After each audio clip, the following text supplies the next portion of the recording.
Yeah, it's our time to shine. Show that's the kind of state of mind you gotta combine with hard work and time. You gotta climb to the top. Don't let yourself drop till your heart stops. Let this beat rock. Got a new clock and a new stock for this new rock.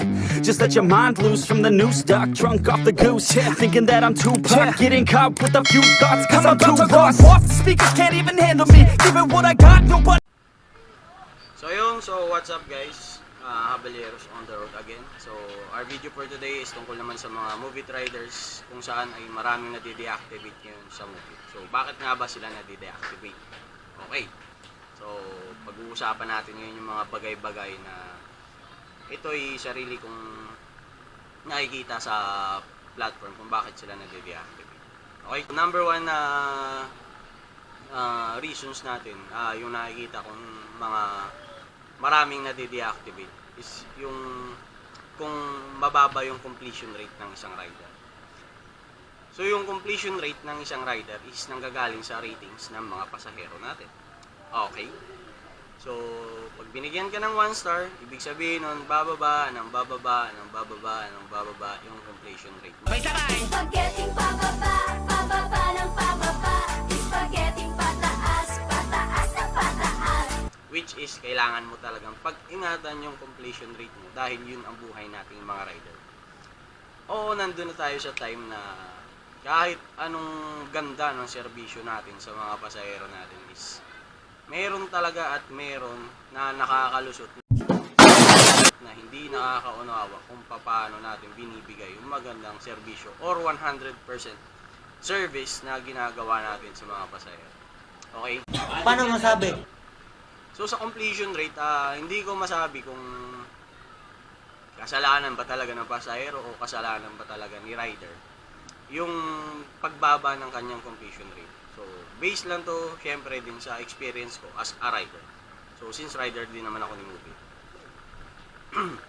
Merong mga pasahero na iba-iba yung attitude. Merong maselan, merong maarte, meron naman feeling mayaman. So, you tripping, bro? You tripping? Siyempre, mas marami pa rin yung mababait nating pasahero. Kaya, yun lang naman yung kailangan nating pagkaingatan. Di ba? So, ang sabi nga dito sa trabaho na to, kailangan lang talaga is mahaba yung pasensya mo sa mga bagay na ganyan. Kung sila man din yung maisakay mo. Di ba? Then, yung kasunod na reasons niyan, is yung syempre yung mga baguhan nating rider na kung saan walang pakundangan kumbaga sa pagdadrive sa kalsada, yung tipong singit lang ng singit kahit alanganin, di ba?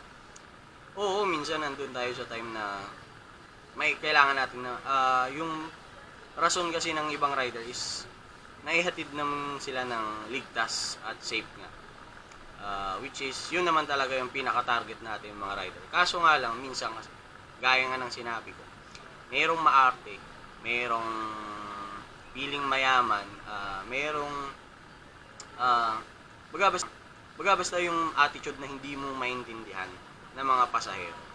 So, yun yung kailangan natin i-comfort, kumbaga, na wala na no choice tayo kasi buhay natin yung ratings natin. Kailangan talaga hindi siya bumaba. Okay?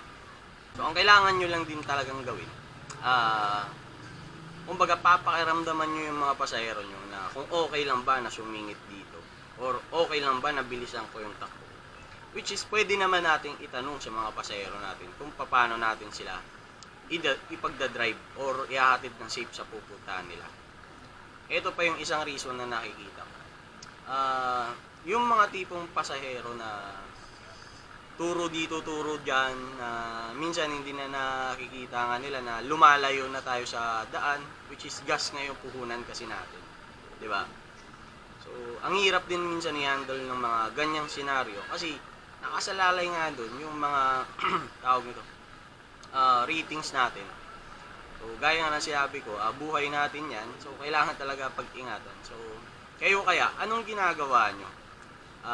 Para at least, ma-aware din yung iba, pwede nyo ring i-comment dito sa video na to kung paano nyo inaalagaan yung ratings nyo pagdating sa mga pasahero natin.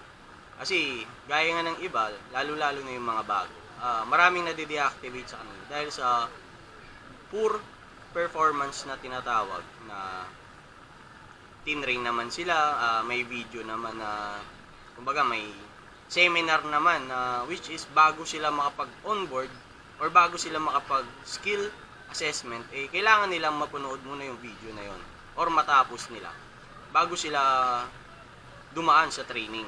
Okay? So, parang yun na yung tawag ito, seminar ng isang rider. So, kaso, ang ginagawa kasi ng iba, since nagmamadali nga mag-apply, ano lang, kumbaga, play lang ng video, tapos may pagkwentuhan sa mga kapwa natin aplikante. Yun yung mga dahilan na bakit hindi rin nila nalalaman kung paano or paano nga ba gumagana yung platform ni Moovit sa mga pasahero. Okay? So, yun lang din yung pananaw ko sa low completion rate na tinatawag, which is maraming nade-deactivate. So, kung may iba pa kayong mga comments or suggestion na pwede nyong i-share sa mga kapwa natin rider, lalong-lalo na sa mga bago or yung mga veterans natin na rider dyan, baka may mas maganda pa kayong may comment sa baba para at least matulungan din natin yung mga kapwa natin rider na hindi bumaba yung mga completion rate nila or kung paano iingatan yung completion rate. So, not all the riders are perfect. Yun nga yung sabi ng iba. Siyempre, andun pa rin tayo sa time na kailangan natin umuwi ng safe sa mga pamilya natin. Okay? So, yun lang mga sir. Mga ma'am, mga sir. So, siyempre may mga lady rider. So, kung may other suggestion po kayo, comment lang po kayo sa baba para at least maging ma-share naman natin yung mga opinion natin sa pagdadrive sa kalsada or kung paano natin iniingatan yung mga pasahero. So, yun lang po. Ingat.